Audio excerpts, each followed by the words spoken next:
Selamat pagi, kita berjumpa kembali.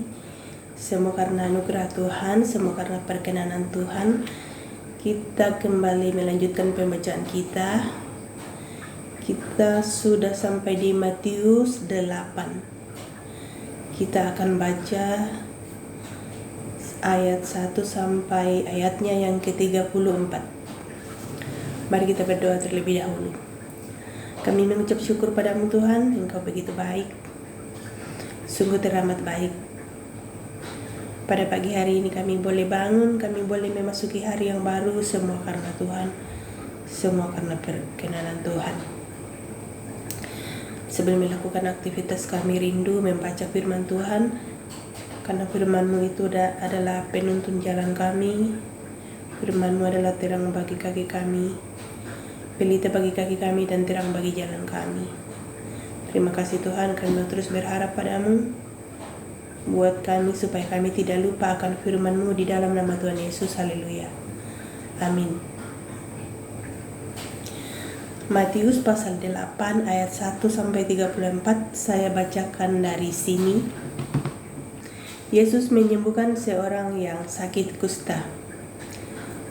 Setelah Yesus turun dari bukit, orang banyak berbondong-bondong mengikuti dia. Maka datanglah seorang yang sakit kusta kepadanya, lalu sujud menyembah dia dan berkata, "Tuan, jika Tuan mau, Tuan dapat mentahirkan aku." Lalu Yesus mengulurkan tangannya, menjamah orang itu dan berkata, "Aku mau, jadilah engkau tahir." Seketika itu juga tahirlah orang itu daripada kustanya. Lalu Yesus berkata kepadanya, "Ingatlah, jangan engkau memberitahukan hal ini kepada siapapun, tetapi pergilah, perlihatkanlah dirimu kepada imam, dan persembahkanlah persembahan yang diperintahkan Musa sebagai bukti bagi mereka." Yesus menyembuhkan hamba seorang perwira di Kapernaum. Ketika Yesus masuk ke Kapernaum, datanglah seorang perwira mendapatkan dia dan memohon kepadanya, "Tuan, hambaku terbaring di rumah karena sakit, lumpuh, dan ia sangat menderita."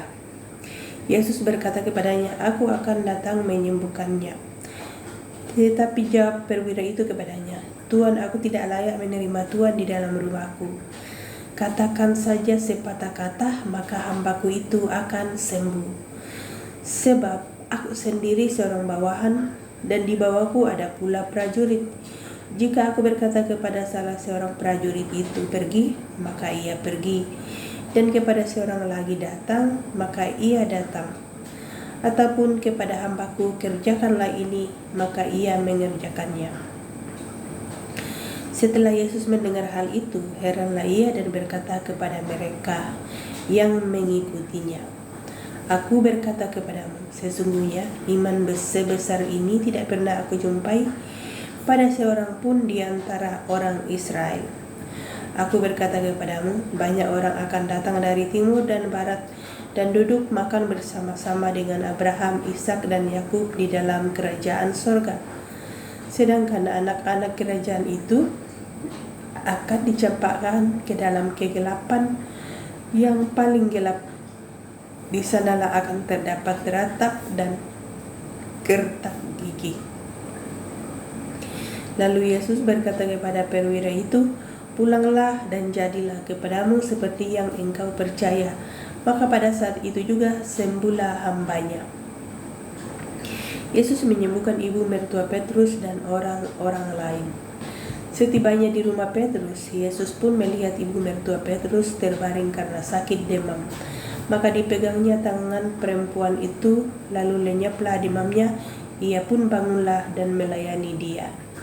Menjelang malam, dibawalah kepada Yesus banyak orang yang kerasukan setan, dan dengan sepatah kata Yesus mengusir roh itu dan menyembuhkan orang-orang yang menderita sakit. Hal itu terjadi supaya genaplah firman yang disampaikan oleh Nabi Yesaya, "Dialah yang memikul kelemahan kita dan menanggung penyakit kita." Hal mengikuti Yesus. Ketika Yesus melihat orang banyak mengelilinginya, ia menyuruh bertolak ke seberang. Lalu datanglah seorang ahli Taurat dan berkata kepadanya, "Guru, aku akan mengikuti engkau kemana saja engkau pergi." Yesus berkata kepadanya, "Serigala mempunyai liang dan burung mempunyai sarang, tetapi Anak Manusia tidak mempunyai tempat untuk meletakkan kepalanya." Seorang lain, yaitu salah seorang muridnya, berkata kepadanya, "Tuhan, izinkanlah aku pergi dahulu menguburkan ayahku." Tetapi Yesus berkata kepadanya, "Ikutlah aku dan biarlah orang-orang mati menguburkan orang-orang mati mereka." Angin ribut diredakan. Lalu Yesus naik ke dalam perahu dan murid-muridnya pun mengikutinya. Sekonyong-konyong mengamuklah angin ribut di danau itu sehingga perahu itu ditimbus gelombang. Tetapi Yesus tidur. Maka datanglah murid-muridnya membangunkan dia, katanya, "Tuhan, tolonglah, kita binasa." Ia berkata kepada mereka, "Mengapa kamu takut, kamu yang kurang percaya?" Lalu bangunlah Yesus menghardik angin dan danau itu, maka danau itu menjadi teduh sekali. Dan heranlah orang-orang itu, katanya, "Orang apakah dia ini sehingga angin dan danau pun taat kepadanya?" Dua orang yang kerasukan disembuhkan.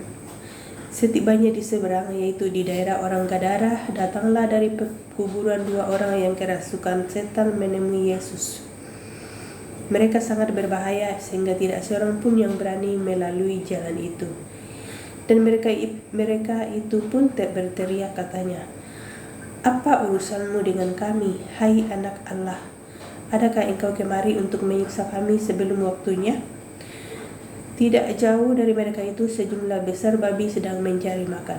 Maka setan-setan itu meminta kepadanya, katanya, "Jika engkau mengusir kami, suruhlah kami pindah ke dalam kawanan babi itu." Yesus pun berkata kepada mereka, "Pergilah." Lalu keluarlah mereka dan masuk ke dalam babi-babi itu. Maka terjunlah seluruh kawanan babi itu dari tepi jurang ke dalam danau dan mati di dalam air. Maka larilah penjaga-penjaga babi itu, dan setibanya di kota diceritakannya lah segala sesuatu juga tentang orang-orang yang kerasukan setan itu. Maka keluarlah seluruh kota mendapatkan Yesus, dan setelah mereka berjumpa dengan dia, mereka pun mendesak supaya ia meninggalkan daerah mereka. Sampai di sini pembacaan kita. Terpujilah Tuhan Yesus, kita bersyukur masih sempat membaca dan mendengarkan firman. Dan bukan kita hanya sebagai pembaca, tapi kita sebagai pelaku juga. Dan saya juga bukan hanya sebagai pembaca, tapi sebagai pelaku firman. Kita berjumpa besok. Tuhan Yesus memberkati. Selamat beraktivitas. Shalom.